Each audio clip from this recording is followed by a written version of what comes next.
Welcome to MJ Hobby Corner, guys. And first and foremost, welcome to all our new subscribers. Yes. Welcome Thank aboard. you. Thank you for coming aboard. Welcome. And thank you for supporting the channel and Absolutely. for all the nice comments that we've received lately. Yes. We're very grateful. Actually, I wanted to say something about that. Sure. I really appreciate those comments. They're awesome. Keep them coming because it's nice to know that people like what they see, right? And it's nice also to get constructive criticism where we can do something a little better. So it's great. Thank you for commenting, and please keep it coming. Thank you, folks. Well, we have quite a few things we want to show you today in this little chat. Yes, we do. And for those of you that are new to the channel, this little chat we do bi-weekly, Julie and I. Hobby Talk. Hobby Talk. MJ Hobby Talk. That's right. Martin and Julie. This is our way of updating the channel, letting you guys know what's going to happen, what kinds of games we see coming in the future for us, and, you know, things like that. So we are pretty much just updating everything. Right. What's going on in the studio. Yeah, keeping aside from informed. the games. Keeping them informed, right? Yes, yes, aside from the games. Absolutely. So. Well, speaking of games, oathmark. Oathmark. Let's talk about oathmark. That was right? a game. That was some game. This was awesome. It was very different because, as you know, I told you, I didn't want a flat board. Right. I wanted something different. And I wanted to play a scenario that we hadn't played yet. Right. So we tried Wind and Rain, which we turned into Snow and Ice. Right. And I made the winter board. And it was a lot of fun. It was. Yeah. And I mean, having the different elevations, I thought I was a little nervous at first because of the whole tray mechanic. Right, and it did make it a little bit tricky sometimes, but it wasn't bad. Right, but it was very doable, and it really worked, I think, for the scenario. I agree. Oh, yeah. Yeah, it was great. It was great. It was annoying sometimes, the elevation thing, if you're like, you know, not where you want to be. But yeah, it was good. And the storm, the fact that the storm hits you and makes your shooting units, you know, less and less reliable. That was pretty interesting since you had elf archers. Yeah. I liked it a lot, actually. When it got to that point, I was already pretty much winning, so yeah, well, it wasn't so bad. But she was winning by that point. Pretty much, yeah. Well, yeah. So about the elves, you know, we've talked. I've heard this a lot in the little groups that I'm in and everything. Elves are very expensive. They are. So expensive. what do you like about the elf cavalry? Well, elves, they might be expensive, and in the last couple of oathmark games, I kind of questioned whether I really wanted, because of that. It puts me at a disadvantage because I have less typically. But they're just so good, right? Let me see here. Yep, and we have a couple of stats that we just wrote down. They have the elf, their activation is 3. Right, that's the big thing. Yeah, I mean, it's easy. To activate them. Yeah, because most other things are 4 or above. Right. Right? 3 is uncommon. Isn't it? Right. Okay, so the human, this is the same. They have, their stats are exactly the same, human cavalry and elf cavalry. And the humans' activation are 5. Right. So they might be more expensive, but they're better because they work more often. Right. And they have a higher fight stat they do. than You're the right. humans. No, you're right. They do. They have one more. They have a fight 4, and humans have a fight 3. Right. Yeah. So basically, you're paying for that one fight, and you're paying for that extra activation. It's worth it to me. Right. And so maybe she finds it's not worth it to you. I mean, and that's fine. Right. But to me, well, as you see, it's working out. Because you have used human cavalry in some of our previous games. I have, and I like the human cavalry. Right. But they're a little difficult. They're more difficult. Yeah, absolutely. So interesting. It's working out for me. And one more thing. Shout out to those of you who are Team Julie. Really appreciate that. Keep up the support. Thank you. Oh, boy. On my end of things, you know, goblins, we know that goblins are weak. They are. They're not the kind of troop that you have holding your primary objectives or your center line of the army, right? Right, but I like them too, though. So I get it. Well, here's the thing is while they're not very strong, you get a lot of them. Yes. Right? Because they're cheap. Exactly. And so you can use them effectively to, if you can get them activated. That's always been my issue too. Right. Yeah. The thing with goblins is you really need a command, a unit with command that can really help you with that, with 3 dice for the activation. Right. Because they roll on 6s, and it's right. like, Forget it. it's hard. Was it the goblins? I think that's it. Was the goblins in that ship? Yes, in that boat? in one of our previous Oh, it's games. so annoying. I could never get them activated. Oh my gosh, yeah. So, and then, of course, for undead, and I was talking to someone, one of our subscribers in one of the groups that I'm in, and I suspect that a lot of people feel this way. He felt a little nervous about skellies because the fact that you need a spellcaster. Yeah. And if that spellcaster dies, as you guys saw in our game, once that spellcaster goes, your skellies go with them. They can't remain on the board. Right. And that makes a lot of players nervous. Oh, of course it does. Because as soon as I heard that, my first thought was, of course, go for the spellcaster. And I made a bad mistake of putting him on the line, being that the archers were on that hill. Right. And we had a house rule to cover that. Those archers, once they were able to fire in that necromancer, he was done. And then my skellies were done. So, very important to consider that. And, you know, it's the kind of unit, also they activate on 1 dice. Right, and that's hard. That's hard. I mean, 2 is hard. Well, 3, it helps to have the 3+ activation. Right. But you're on 1 dice. But 1, yeah, that's hard. So, you know, I'm wondering if skeletons will benefit from a commander. So you can get 2 dice, right? You get that extra command dice. Right. If that's even a thing that's possible. You know, or something. Yeah. But basically, skellies are going to be those units that you just use to kind of tie things up. Throw them at your enemy and tie up as units. Yes. You know? Yeah, that's true. You can't rely on them for anything important. Unless you have more than one A necromancer. spellcaster. Yeah. Then you can, right? Which they can be expensive, though, depending on who you take. Well, again, there you go. It's that, is it worth... Is it worth the points and everything? Yeah. Absolutely. So, excellent game, though. Oh, terrific. Tremendous. I love it. I can't wait to play it again. The campaign is ending. Yes, we're going to be ending the campaign between Khaleesi and Maldragor. Now, Khaleesi is at a point in the campaign where she can strike at the capital.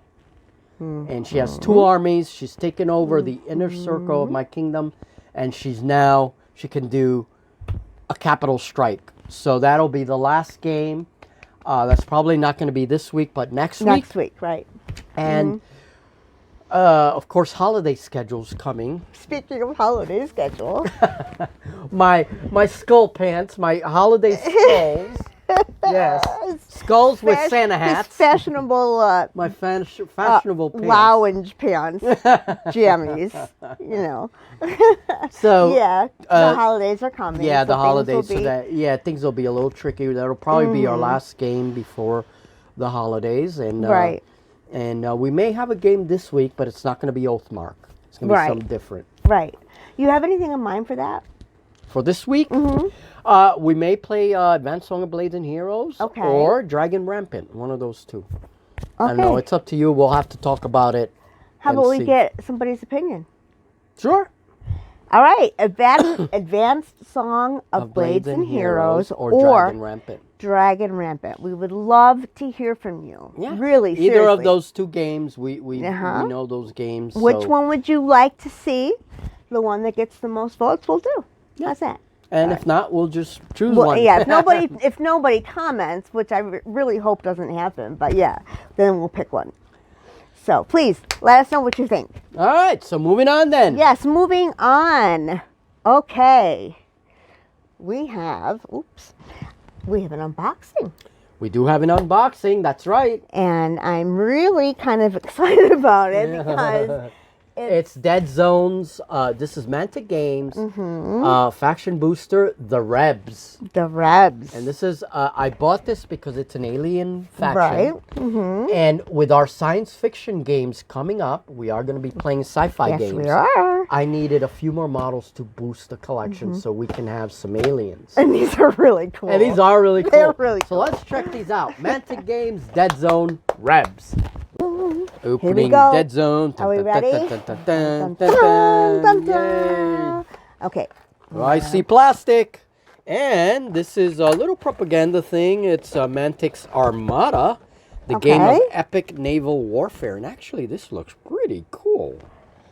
You know, we love I love Navy fantasy games. Yeah. That sounds I do interesting. too. I really do. Yeah. Yeah, that's cool. I'll have to really get a look at that. Okay. Here. All right, so bases. first, we have bases, and these are very interesting. They have the little slots here, so you can put your figures on there. And I'll show you that in just a minute. Very interesting. You're going to have to tell me what's going on here. So, Oh, yeah, this is typical Mantic this is different. stuff. Yeah, they don't come on sprues. And they Okay. come in these baggies. Each baggie builds a couple of figures. Mantic Games always comes this way? Yes. Okay. Yes, this is a Mantic thing. All right. And And let's what's see. in each baggie then? Is it all the same thing? Like No, is each no, no. baggie- It's different. There are Okay. 20 figures in this kit, and you get different, quite a variety of figures, actually. Okay. Here's what you get. All right. So times 1 of each of these. Then you get 2 of these, and there's different poses. And you get this big winged guy here, and this other weird guy here. Yeah, there's. And I'm gonna show you this is so examples. cool. Yeah, I'm excited about that. So it's Wait, actually what's this stuff? 18 figures. 18 figures is what you get. What is that though? And then, just like Mantic does with most of its stuff, here are metal parts Oh. for some of the figures. So here's Okay. like a sword arm. There's a variety of metallic parts. I didn't know that. I guess I've never done a Mantic. Well, Vanguard, if you ever saw a Vanguard kit with me, Didn't I do an unboxing, a Vanguard unboxing? we might have, yeah, we I probably don't remember did. the metal kits, but hey, that's me. I mean, that and so doesn't we have mean another anything one at here. all. Yeah. So this is like. Here's Wait, some 1, 2, cool. 3, 4. Here's so some detail. Is it like one character in each baggie? Is No, that how- no. how There's is it several. Split up. You just count the bases. There's Oh, I see. And there's little baggies inside the big baggie. yes, because you have little parts Okay. and big parts. All and, right. So how did you find putting together? I work baggie by baggie, and you are going to need your clippers for this. There's a little bit of cleaning to do with these figures, and your X-Acto knife.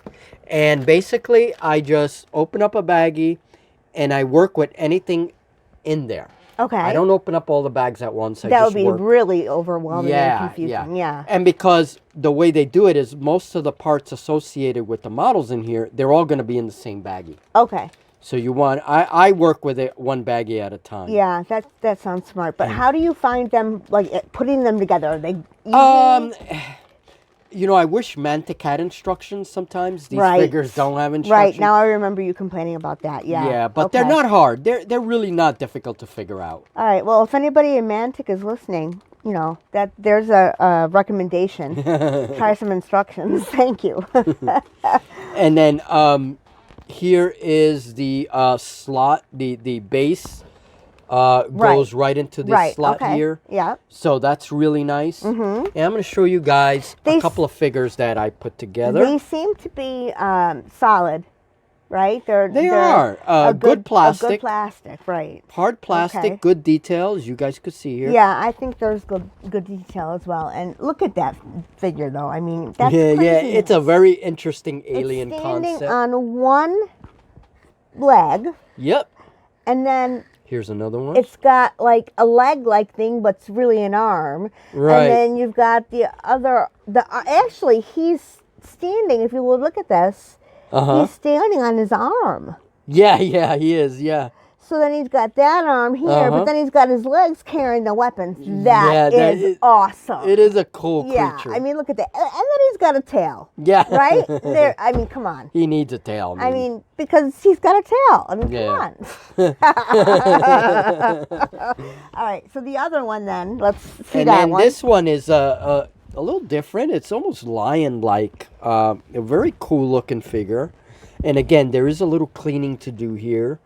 And there was a mold line somewhere, but it's very indistinct. But here he is. Now He's like a monkey almost. he's on a leg though, but he's a very graceful creature. Yes, And definitely. he's dancing along with his automated weapon. With his weapon. That's awesome.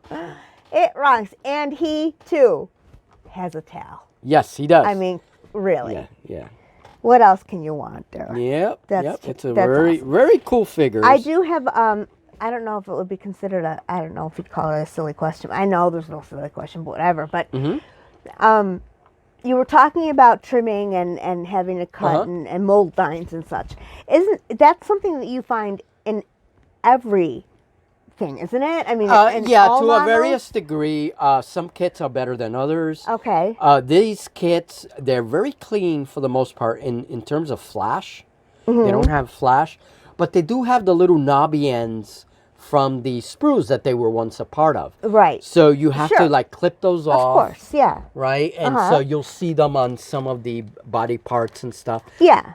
But that's really like... But that's typical of most. Yes. Right? Anybody's going to have a little bit. Some have more than others, but they all have some. Right. Okay. And most gamers will evaluate them based on that. If it's a lot of cleaning, it's a lot of work. Right. You know. Well, I'm a newbie, and I'm also not, I wouldn't say a hobbyist as far as that kind of thing. So, yeah. You just play with them. I just play with them. Yes, sir. All right. And other than that, the parts went in together quite well.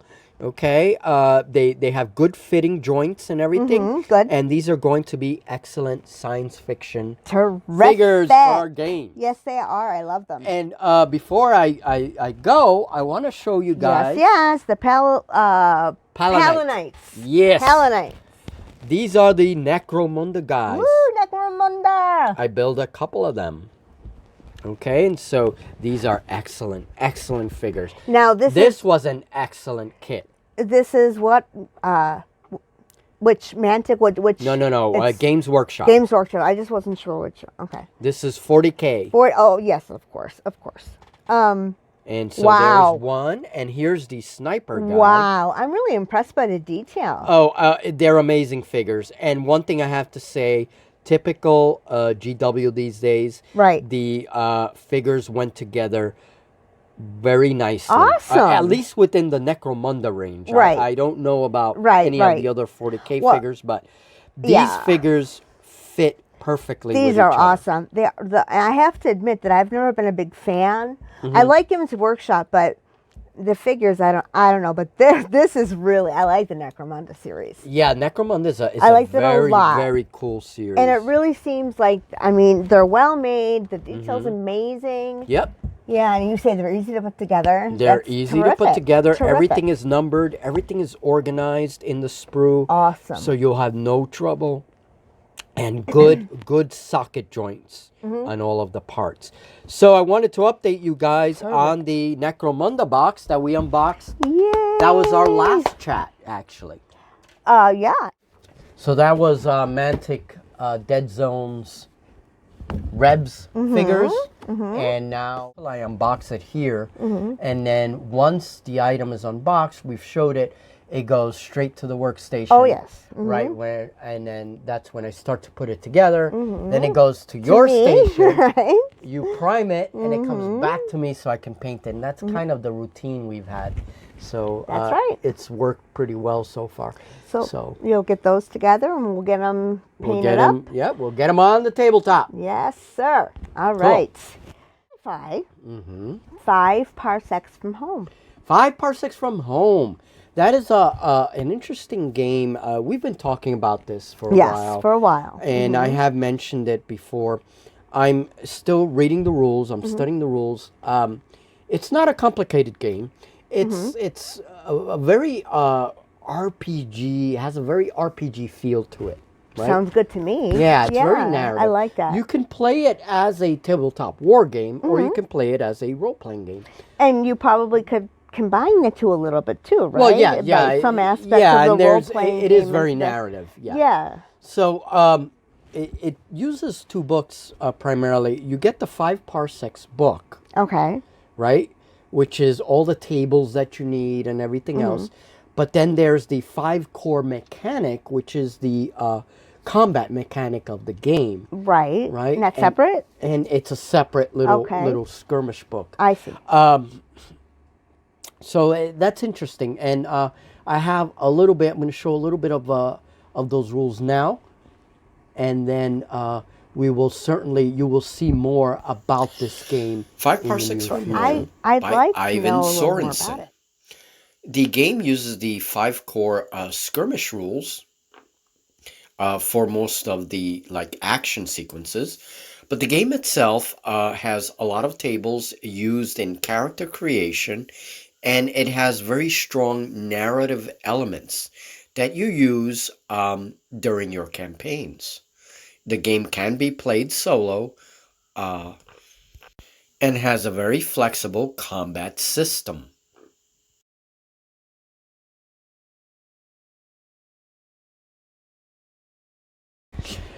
So as I gather, it's a game that has a few expansions out there. Okay. There's a salvage crew expansion, right, where you play the role of salvage crews and you go around looking at these derelict spaceships and everything. A good opportunity for those walls that I made, those sci-fi walls. Very true. Very true. And then you have another one which really interested me called Bug Hunt. Yeah, I remember you talked about this one. Right, Yes, so this is your crew has to go in and kind of exterminate the bugs. Of course. And that sounded really fun. Of course it did. And there's a bunch of them. There's gang warfare. There's all this stuff set in the future. Okay. Right? The fringes of space is what they call it. And Cool. I don't know all about the game just yet. I'm still reading. And that character's going to have flaws. You can pick flaws. I like that. Well, not pick, but you're going to be rolling them. Right, yeah. You can roll missions to see what kinds of missions are available for you. Basically, you're rolling to determine anything that happens Everything, to you, right? their weapons, their gear. Yeah, you have to roll to all determine all of it. Yeah, I like that. Yeah, so it's table oriented, and while you're playing, now, here's the interesting thing. It's designed as a solo war game. Which is, in this day and age, right now during the pandemic, a lovely thing, right? Yeah, a lot of solo wargaming has been a big thing during all the lockdowns. So it's designed as a solo game, but you can play it. I know people that play it with 2 players or one person playing as a sort of a game master, kind of guiding the story, and then the other player is the crew, whatever. Right. So which is what we'll do. Probably what we'll do. Right. You can probably play cooperatively. That would be fun too. That might be fun against the game itself. So that really interested me. You pick whatever figures you want. Yes, it's a free rule system, free in the sense that you have a lot of options. Right, you have really complete control over what you do, which is what the free thing means. Yeah. So we're going to be hearing more about 5 parsecs as I learn more. I'm trying to get something together with one of our subscribers who has more experience with the game. Right. And we're going to try and talk about it and hopefully learn something and before we actually start any filming. And we're lucky that you happen to know this person who can and help you with it, make sure we know we're on the right track with exactly. It always helps with a new game. Definitely. Oathmark took us a little while, didn't it? Oathmark, it took us a little while to get there, and we're not quite there yet either. We always have room for improvement, right? But well, and also with all these games, you add a layer of difficulty. Definitely. As new expansions come out. And, I assume with 5 parsecs, I have a couple of the expansions, so we'll have to look at them and see exactly what we want to do. I know what you want to do already. It's cool because you have patrons in the game. Mm-hmm. You can roll up a patron that actually hires you Oh my goodness. to do stuff for them. Oh, that's awesome. Yeah, and you know, or you can play like a pirate Right. kind of crew where I you're kinda just like doing that pirate. idea, too. Yeah, Yeah. that kind of sounds cool. Yeah, it'll So- be fun. I can't wait. Yeah, we're going to be hopefully diving into 5 parsecs. It's going to take us a little while still. How long But- do you think? That's what I was just going to ask. I'm not sure. It's going to be depending on A our month, work 2 schedule. months? Maybe a couple of weeks. Oh, all right. You know, a couple of weeks. Well, that's not We'll bad. need maybe after the holidays because the Yes, holidays are probably coming. At least, yeah, give us some room. And if it's sooner, great. But Right, you know. Mm-hmm. give us some room, and then right after the holidays, we'll come in fresh, and maybe that'll be the first game of 2021. Will be 5 parsecs. So That would we'll be see. good. We'll see how it goes. Why don't I show you guys, show everyone the figures that I've separated from the collection, specifically with not only 5 parsecs, but we got other news. Yes, we do. The author of Frostgrave, Joseph McCullough. Joseph McCullough. I almost called him Steve McCullough. Oh, that would have been funny. Joseph McCullough, Joseph McCullough, yes. One of our favorite. one of our favorite game Yes. authors, is coming out with a new game, a new sci-fi game. am Now, I'm not going to say anything else about that. Right. Can I say I'm really super excited about Yes. it at least? Okay. It's not a secret, but I don't want to really say Oh, I anything know. until we know. I'm super excited, not necessarily about, although the idea behind the game I think is like awesome and I can't wait. I'm just excited to have another game by Joseph McCullough to play. Yeah. McCullough, He's definitely. I'm very curious to see what he's going to do with this game. I already pre-ordered it.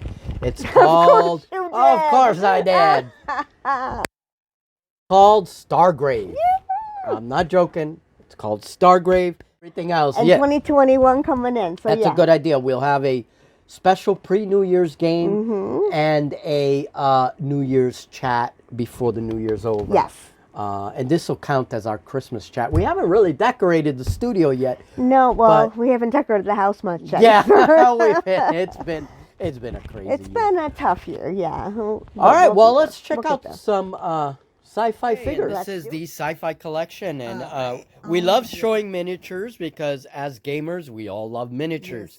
So we have miniatures from a wide variety of ranges here for our sci-fi games, including Games Workshop. Okay, some Games Workshop. All right, this is the one that my eye went to right away. Okay, What is that? and this is a bug that I sculpted. Oh, I used green stuff and a mixture of clays, and I made this big bug. that's awesome. Let's take a look at that for a minute, though. Really, it's got a horn, right? Uh-huh.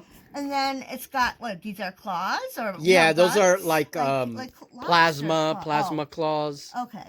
And I did that with hot glue. And it's got red eyes. And what's this? Is it like a? Little antenna. It was cool. Yeah. That was cool. So now we also have some really old Necrons. These are from 2nd edition 40K.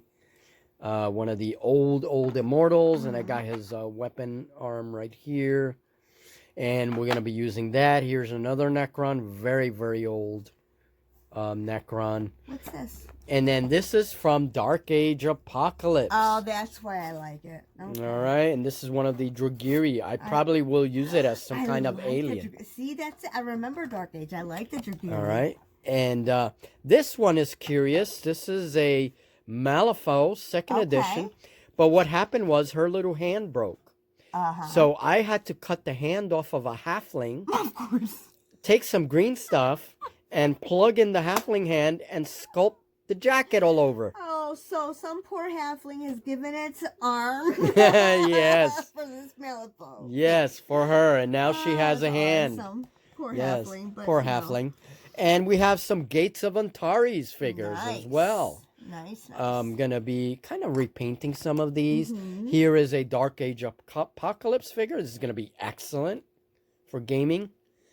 Well, some kind of power armor maybe in your games. I don't know. Killer robots. We're going to have plenty of killer robots. Okay. Uh-huh. And even some giant Tyranid right. Yeah. critters. Speaking of Tyranids.